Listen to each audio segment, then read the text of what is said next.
Good day mga ka-sports natin dyan. Signal HD Spikers, makikilala na ninyo ang pangmalakasan nilang first six lineup. Kung saan nga mga ka-sports natin dyan, ang Signal nga ay tahimik lamang. Subalit kapag conference na ay sobrang laki nga ng kanilang pasabog. Alam naman natin na hindi gaano maingay pagdating nga sa pag-recruit ng mga players ang nasabi natin Signal, pero kapansin-pansin na malakas pa rin ang Signal HD Spikers. Matapos nga na magkaroon sila ng bronze medal sa nakaraang PVL All Filipino Conference, ngayon naman ay handang-handa na muli silang sumabak para nga sa 2024 sa PVL. Kayanin nila muling makapasok sa top 4 matapos nga na nalagasan rin sila ng mga players. Well mga ka-sports, masasabi natin na isa pa rin matatag ang Signal sapagkat nga halos pinatatag nga nila ang kanilang floor defense. Matapos nga na makuha nila ang star player ng F2 Logistics na si Dawn Makandili Katindig. Atin nang sisilipin ang kanilang first six lineups. Pero bago ang lahat, kung ngayon ka pala napadpad sa aking YouTube channel, huwag kalimutan mag-subscribe, i-click ang ating notification bell para lagi kayong ma-update tuwing may issue tayo sa volleyball.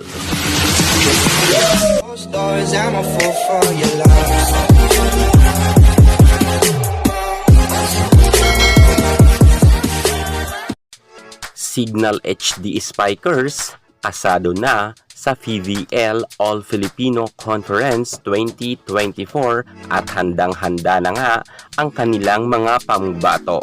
Narito na nga mga ka-sports natin dyan ang kanilang first six lineups. Pangungunahan nga to mga ka-sports natin dyan ng kanilang mga middle blocker, walang iba kundi si Rose Lindoria and Riri Meneses. Subok at matibay na nga ang tambalan Rose Lindoria at Riri Meneses, noon pa man ay silang dalawa na ang magkasama nga sa Signal HD Spikers at sobrang ganda naman ng kanilang kombinasyon. Alam naman natin na itong si Doria ay palaban naman to sa loob ng court at lalo higit itong si Riri Meneses, kung saan nga mga ka-sports natin dyan mas matindi na nga ang ipinapakitang gilas ngayon sa loob ng court ni Riri Meneses pagkatapos nga na umangat ang kanyang level sa nakaraan conference. Aasahan pa rin natin sa susunod na conference na ito talagang si Riri Meneses at itong si Rose Lindoria ay magle-level up pa ang kanilang angking kagalingan para nga mas mapatatag pa nila ang kanilang middle blocker na department. Well, abangan na lang natin ang tambalan ni Rose Lindoria and Riri Meneses. Dumako naman tayo sa mga magagaling na spikers ng Signal HD. Walang iba kundi ang napakagaling na si Vani Gandler at ang former MVP, walang iba kundi ang veterana na si Ces Molina.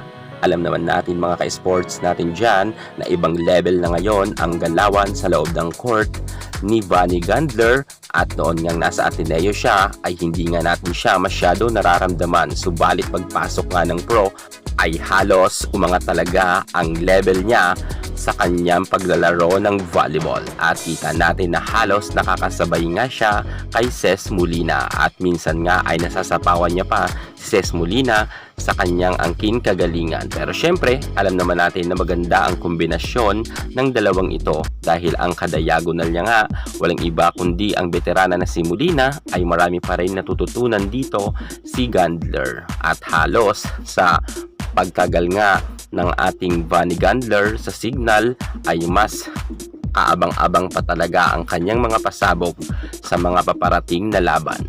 At syempre, wala naman tayong masasabi na kay Ces Molina sapagkat subok at matibay na yan at magaling talaga itong si Ces Molina.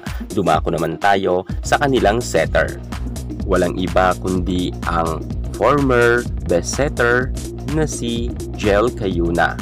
Kilala naman natin na palaban rin itong si Jel Cayuna pagdating nga sa larangan sa volleyball at kitang-kita naman natin na talagang nagpapakita rin siya ng angkin kagalingan kapag siya ay babad na babad sa loob ng court at minsan nga lang siya magka-error, kung kaya nga hindi na rin tayo nabigla nang inaward nga sa kanya ang best setter. Subalit Marami naman mga netizen na kumwestiyon sapagkat sa kanya nga iginawad ang award na best setter. Kung kaya kinakailangan sa paparating na PVL conference ay magpakita muli siya ng gilas para nga hindi na siya pagdudahan ng mga fans ni Boss Dina Wong at ni Kyle Negrito dahil marami nga nagsasabi na mas magaling pa daw si Kyle Negrito at si Boss D kay Jel Cayuna. Gayunpaman, kay Jel Cayuna nga iginawad ang award ng nakaraan conference bilang best setter.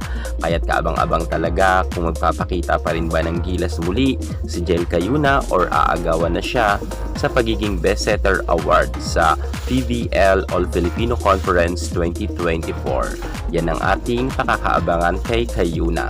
Dumako naman tayo sa kanyang libero. Walang iba kundi ang kapapasok pa lang na napakagaling na si Don Macandili.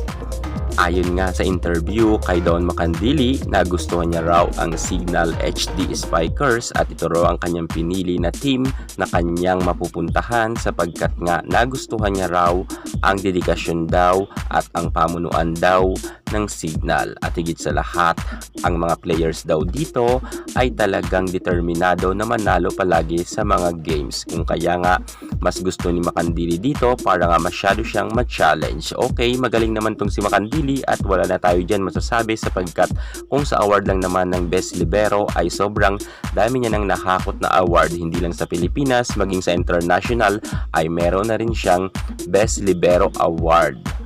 Ngayon mga ka-sports, aasahan talaga natin na malaking pag-i-improve nga ang magaganap pagdating nga sa floor defense dito sa Signal HD Spikers.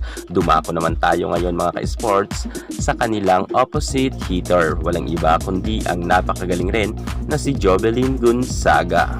Marami man noon mga rumor na nagsasabi na ito daw si Gonzaga ay lilisanin niya na ang Signal pero wala po yung katotohanan sapagkat nga 2025 pa mag-i-expire ang kanyang kontrata sa Signal HD Spikers. Kung kaya makakasama pa rin nga ng Signal ang nasabi nating magaling nilang opposite hitter na si Gonzaga. Well, magaling naman yan si Gonzaga kung kaya nga hindi na natin yan pwede pang questionin sa kanyang posisyon na yan. If ever naman na hindi maganda ang kanyang nilalaro, nariyan pa naman si Tony Rose Basas. Pero alam naman natin na itong si Jovelyn ay isa rin yan sa mga palaban at di kalibre rin pagdating nga sa pakikipagbrasuhan sa loob ng court. Kung kaya nga mga ka-sports, masasabi talaga natin na ang Signal ay talagang matatag na matatag pa ngayong paparating na PVL 2024. So ayan na nga mga ka-sports natin dyan, inyo nang nakilala ang first 6 lineups ng nasabi nating Signal HD Spikers. Sa tingin nyo,